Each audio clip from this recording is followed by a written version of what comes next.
danger of AI is much greater than the danger of nuclear warheads, by a lot. Mark my words, AI is far more dangerous than nukes. I think if this technology goes wrong, it can go quite wrong, and we want to be vocal about that. We want to work with the government to prevent that from happening, but we try to be very clear-eyed about what the downside case is and the work that we have to do to mitigate that. I don't have a solution at present. I just want people to be aware that this is a really serious problem and we need to be thinking about it very hard. I don't think we can stop the progress. बचपन में हम अपना future world किस तरह imagine करते थे? हर तरफ electronic cars, हर तरफ रोबोट्स, हमारे छोटे से छोटा और बड़े से बड़ा काम मिनटों में हो जाएगा। हर तरफ आर्टिफिशियल इंटेलिजेंस का यूज होगा। लेकिन अगर मैं कहूँ कि ये सब अब सच हो रहा है, हम एक ऐसी ही दुनिया में रह रहे हैं जहाँ हर काम चुटकियों में हो रहा है, वो भी रोबोट्स द्वारा। इसका बेस्ट एग्जाम्पल है चैट जीपीटी। लेकिन कई लोगों के मन में इसको लेकर एक डर सा है कि कहीं एआई हम सबकी जॉब्स ना खा जाए, या फिर जिस एआई को हम अपने फायदे के लिए बना रहे हैं वो उल्टा हमें ही भारी नुकसान ना पहुंचा दे। तो एआई कितना यूजफुल है और कितना डेंजरस, आज के वीडियो में हम इसी टॉपिक पर चर्चा करेंगे।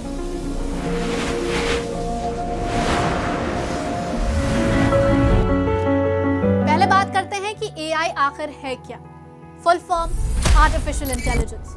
जेफरी हिंटन, जिन्हें एआई का गॉडफादर कहा जाता है, इन्होंने अपने 2 स्टूडेंट्स के साथ आप कह सकते हैं कि एआई की नींव रखी थी, जिसको मॉडिफाई और उसमें कई अपडेट्स और डेवलपमेंट के बाद अब दुनिया की ऑलमोस्ट हर कंपनी, आपके फोन में लगभग हर ऐप, यहाँ तक कि हर टूल एआई बेस्ड है। फॉर एग्जाम्पल, आपको अपने चेहरे पर अलग अलग फिल्टर्स लगाने हैं या चेहरे के फीचर्स चेंज करने हैं, you can easily do it with the help of AI. Snapchat, हजारों फीचर्स हैं। आपके सर पर बाल नहीं है तो आ जाएंगे, रोना नहीं आ रहा तो नकली आंसू वाला फिल्टर भी रेडी है। If you want to know कि आप बूढ़े होकर कैसे लगोगे, उसके लिए भी एक फिल्टर रेडी है। यहाँ तक कि ये पेंटिंग्स इंसान द्वारा नहीं बल्कि एआई द्वारा बनाई गई हैं। यूं तो एआई का डेवलपमेंट पिछले कई सालों से हो रहा है, लेकिन दुनिया ने इसे नोटिस किया जब चैट जीपीटी को पब्लिकली इंट्रोड्यूस किया गया।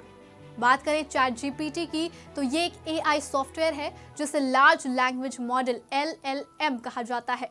चैट जीपीटी को बनाने वाली एक अमेरिकन कंपनी है जिसका नाम ओपन एआई है, और आज के टाइम पे ये दुनिया की सबसे तेजी से बढ़ने वाली ऑनलाइन सर्विस बन गई, fastest growing online service of the world.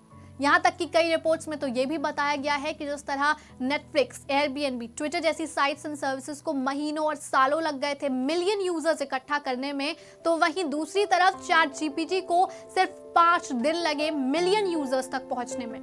क्यों?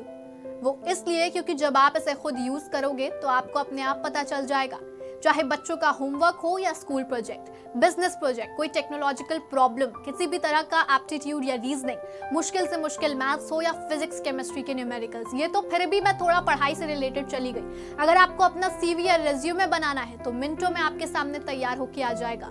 कौन से कलर पे कौन सा कॉन्ट्रास्ट, कौन सा कॉम्बिनेशन अच्छा लगेगा, क्यूट गुड मॉर्निंग मैसेजेस इन टेक्स्ट, लव लेटर्स, आर्टिकल्स, सब कुछ आपके सामने होगा इन सेकेंड्स, वो भी हर बार एकदम न्यू एंड नॉट रिपीटेड। अंदाजा तो लगा ही लिया होगा कि आगे कितना कुछ बदलने वाला है, और इसी को लेकर काफी लोगों के मन में डर भी है और सवाल भी। The danger of AI is much greater than the danger of nuclear warheads, by a lot. Mark my words, AI is far more dangerous than nukes. ये है एलॉन मस्क, जिनका एक वीडियो सोशल मीडिया पर काफी ज्यादा viral हुआ, जिसमें वो ये कहते नजर आए कि परमाणु से भी कई ज्यादा डेंजरस है AI. I think if this technology goes wrong, it can go quite wrong, and we want to be vocal about that. We want to work with the government to prevent that from happening, but we try to be very clear-eyed about what the downside case is and the work that we have to do to mitigate that. ये है Samuel Altman, American company open AI के CEO, जिन्होंने दुनिया को AI के बारे में warn किया। जेफरी हिंटन का तो कहना है कि इंसानों को अब एआई को सीरियसली लेना शुरू कर देना चाहिए। I don't have a solution at present. I just want people to be aware that this is a really serious problem and we need to be thinking about it very hard. I don't think we can stop the progress.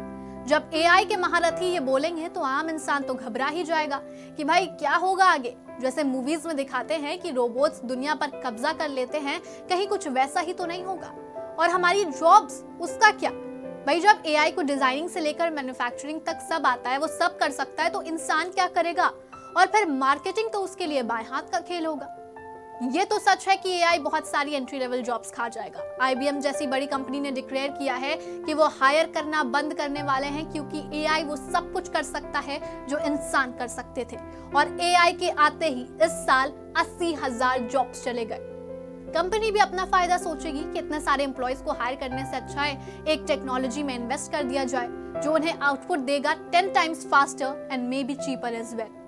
Photographers, studios, graphic designers, copywriters, इन सब की job खतरे में आने वाली। यानी अगर आसान भाषा में समझें तो क्रिएटिव फील्ड वाले लोगों को एआई से ज्यादा खतरा है। लेकिन जब भी एआई की बात करते हैं तो लोग हमेशा जॉब्स पर आकर रुक जाते हैं। अब जैसे जब कैलकुलेटर इन्वेंट किया गया था तो क्या मैथमेटिशियंस का कोई रोल नहीं था? या जब कार्स इन्वेंट की गई थी तो क्या बैलगाड़ी चलाने वाले खाली बैठे रहे? नहीं, बस फर्क इतना है कि उन्होंने कार्स चलानी सीखी। या जब इंडस्ट्रियलाइजेशन हुआ, नई इंडस्ट्रीज बनी, तो वो हजारों जॉब्स खा गई, लेकिन साथ ही उन्होंने और जॉब्स निकाली और ऑफर करी। मोटी मोटी बात सिर्फ इतनी सी है कि जिसके पास एआई की चाबी है तो उसकी तो चांदी हो गई। लेकिन सिर्फ जॉब्स रिप्लेसमेंट ही मुद्दा नहीं है। एआई की मदद से जो भी रोबोट्स बनाए गए हैं या बनाए जा रहे हैं, वो अब खुद से इंफॉर्मेशन गैदर कर सकते हैं और अपने आप को डेवलप कर सकते हैं। एंड जस्ट इमेजिन ये कितना रिस्की हो सकता है। एआई डेंजरस क्यों है? इसकी मेन वजह है कि एआई बनाने वालों को खुद एआई की लिमिटेशंस नहीं पता है। इसलिए सैमुअल एल्टमैन ने भी ये वार्न किया था कि एआई का यूज अभी रोक देना चाहिए जब तक उस पर प्रॉपरली रिसर्च ना कर ली जाए, क्योंकि कहीं ना कहीं हम सभी ये जानते हैं कि एआई इंसानों से ज्यादा स्मार्ट होने वाला है। दरअसल एआई कोई इंसान या कोई कंपनी नहीं जो अपना हुक्म पूरी दुनिया पे चलाए, बल्कि एआई को अब लगभग हर कंपनी अपनी तरह से जनरेट कर रही है, डेवलप कर रही है, अलग अलग तरीकों से, अलग अलग टेक्नोलॉजी से यूज करके। और हर कंपनी का अपना अलग मोटिव है, और जो भी इस एआई को अपनी कंपनी में यूज करेगा या जो भी डेवलप कर रहा है, उसे खुद नहीं पता कि आगे चल के उनका फ्यूचर क्या होगा। यहाँ तक कि गूगल के सीईओ सुंदर पिचाई का कहना है कि अगर एआई का यूज गलत तरीके से किया गया तो वो काफी ज्यादा हार्मफुल होगा, क्योंकि वो इतनी तेजी से बढ़ रहा है तो उनके पास अभी एआई से जुड़े हर सवाल का जवाब नहीं है। इस बात से हम मुकर नहीं सकते कि एआई की वजह से काफी सारी एडवांसमेंट्स और कई फील्ड्स में डेवलपमेंट होंगी, लेकिन कहीं एडवांसमेंट्स और डेवलपमेंट्स हमारे लिए ही खतरा ना बन जाए। क्या ये एडवांसमेंट्स और डेवलपमेंट सच में जरूरी हैं, या हम बस आंखों पर डेवलपमेंट की पट्टी लगाकर दौड़ रहे हैं? आपका क्या ख्याल है? कमेंट सेक्शन में हमें बताना मत भूलिएगा। फिलहाल इस वीडियो में इतना ही। इस तरह के नए इन्फॉर्मेटिव वीडियो के साथ मैं यानी नबीला उरूज आपके सामने फिर हाजिर होंगी। तब तक के लिए बने रहिए आज की खबर के साथ।